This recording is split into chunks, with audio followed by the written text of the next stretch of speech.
Assalamualaikum warahmatullahi wabarakatuh. Bismillah, walhamdulillah, assalatu wassalamu ala rasulillah. Yang kami hormati ibu-ibu dan wanita persatuan Kantor Kementerian Agama Wilayah Provinsi Jawa Timur. Yang kami hormati ibu-ibu dan wanita persatuan Kantor Kementerian Agama Kabupaten Bangkalan, rahimakumullah. Segala puji marilah kita panjatkan kehadirat Ilahi Rabbi atas karunia-Nya kita bisa menikmati indahnya bulan suci Ramadan berhiaskan iman, Islam, dan ihsan. Shalawat dan salam marilah kita aturkan kehadiran Rasulullah Muhammad SAW. Atas perjuangan beliau kita bisa selamat dari alam jahiliyah menuju alam ilmiah. Selanjutnya segala puji syukur kita panjatkan kepada Allah karena kita umat Nabi Muhammad ini adalah umat yang terbaik yang pernah diwujudkan oleh Allah untuk seluruh manusia. Allah berfirman dalam surat Ali Imran ayat 110, "Kuntum khaira ummatin ukhrijat linnas ta'muruna bil ma'rufi wa tanhauna 'anil munkar wa tu'minuna billah." Untuk itu, dalam momen ini izinkan saya untuk membawakan sepatah pesan dalam rangka saling mengingatkan dalam kebaikan dan nasihat menasihati dalam kebenaran dalam sebuah kultum taklimah dengan tema amar ma'ruf nahi munkar. Kuntum khaira ummah, itulah kita umat Nabi Muhammad SAW. Khaira ummah artinya umat yang terbaik. Namun predikat umat yang terbaik ini tidaklah Allah berikan begitu saja. Akan tetapi ada misi, ada tugas yang harus diemban untuk menjadi umat yang terbaik, yaitu ta'muruna bil ma'ruf, menyuruh kepada yang ma'ruf. Apakah yang ma'ruf itu? Ma'ruf adalah hal-hal yang dinilai baik oleh masyarakat dan sejalan dengan nilai-nilai ilahiyah. Untuk menilai sesuatu itu baik, harus ada tolak ukur yang jelas, yaitu nilai-nilai ilahiyah yang bersumber dari Al-Quran dan hadis. Jika hanya mengandalkan penilaian dari masyarakat, maka itu akan berubah-ubah dan tidak standar. Dalam bahasa Arab diambil dari kata al-urf atau kebiasaan. Akan tetapi tidak semua urf itu ma'ruf. Sebagai contoh, dalam sebuah komunitas mereka punya kebiasaan berpakaian terbuka membuka aurat misalkan. Menurut urf atau kebiasaan itu sudah biasa sehingga bukan sebuah kesalahan atau dosa lagi bagi mereka. Akan tetapi jika diukur dengan nilai-nilai ilahiyah, maka dalam pandangan Islam hal itu tidak bisa disebut dengan ma'ruf. Dan itu menjadi kebalikannya, yaitu mungkar. Dan ini menjadi tugas kedua untuk kita sebagai umat terbaik, umat Nabi Muhammad, untuk watanhauna 'anil munkar, untuk mencegah kemungkaran. Agar tugas amar ma'ruf nahi mungkar ini berjalan dengan baik, tentunya ada beberapa adab yang harus dipegang. Yang pertama, ikhlaskan niat hanya untuk Allah Subhanahu wa Ta'ala. Jika kita melakukan amar ma'ruf nahi mungkar ini betul-betul niat ikhlas karena Allah, maka tidak akan ada beban. Kita tidak menginginkan pujian dari orang, dan kita tidak takut atas tekanan pihak-pihak tertentu, karena semuanya untuk Allah. Dan karena ini adalah ikhlas lillahi ta'ala, maka kita harus melakukannya atas dasar kasih sayang, agar kita, orang yang kita sayangi, berjalan atau melakukan hal yang ma'ruf, melakukan kebaikan, dan mencegah mereka dari hal-hal yang keburukan. Kedua, lakukan amar ma'ruf nahi mungkar ini dengan menggunakan ilmu yang mumpuni, ilmu yang mencukupi. Kenapa harus pakai ilmu? Karena dengan ilmu maka kita bisa tahu ukuran-ukuran, takarannya, mana hal yang ma'ruf yang sifatnya wajib misalkan, dan mana yang sunnah.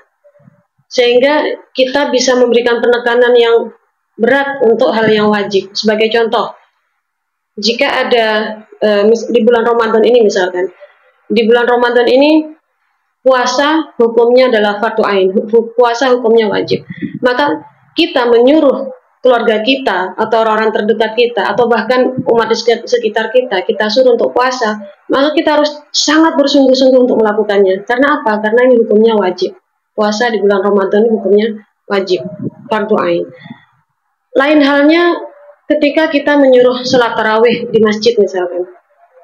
Nah, sholat tarawih ini dengan ilmu kita tahu bahwa sholat tarawih adalah hukumnya sunnah.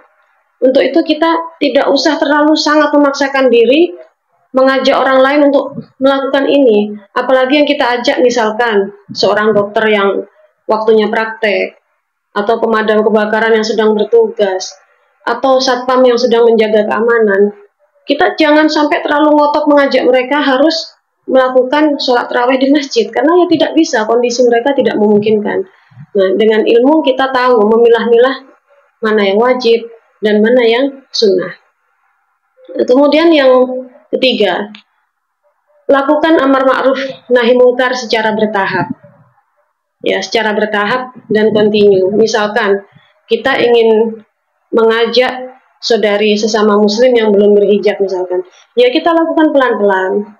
Ya, dari yang penting menutup aurat menutup auratnya dulu, kemudian bertahap. Kalau dia mau pakai hijab, ya sebisanya dulu, batasan-batasan seperti apa, sebisanya dulu, perlahan-perlahan, hingga nanti dia akan menutup auratnya itu dengan sempurna, dengan secara syar'i, gitu, secara syariat, yang sesuai syariat. Kita harus melakukannya dengan sabar dan pelan-pelan. Dan yang keempat, lakukan amar ma'ruf nahi mungkar dengan sekuat tenaga, seoptimal mungkin, terutama untuk mencegah kemungkaran. Dalam sebuah hadis dikatakan an Abi Sa'id Al-Khudri radhiyallahu anhu, sami'tu Rasulullah sallallahu alaihi wasallam yaqul, man ra'a minkum munkaran falyughayyirhu bi yadihi, fa illam yastati' fa bi lisanihi, fa illam yastati' fa bi qalbihi, wa dzalika adhaful iman. Rawahu Muslim.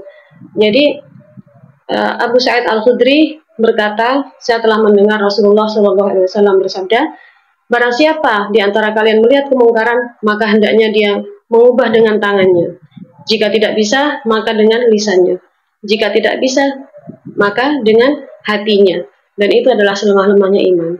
Maksudnya kita harus sekuat tenaga dulu dengan tangan. Tangan di sini artinya kekuasaan, wewenang, power. Lakukan sebisa mungkin. Ya, ini bisa dilakukan oleh pemimpin kepada yang dipimpinnya, kepada rakyatnya, orang tua kepada anaknya. Bagi siapapun yang punya kekuasaan, maka lakukan dengan kekuasaannya. Jika tidak bisa, maka dengan lisan. Contohnya seperti kita mau memberitahu saudara kita misalkan, atau teman kita yang masih sholatnya bolong-bolong, atau yang suka berbohong dan lain sebagainya. Nah, ini kita beritahu secara lisan.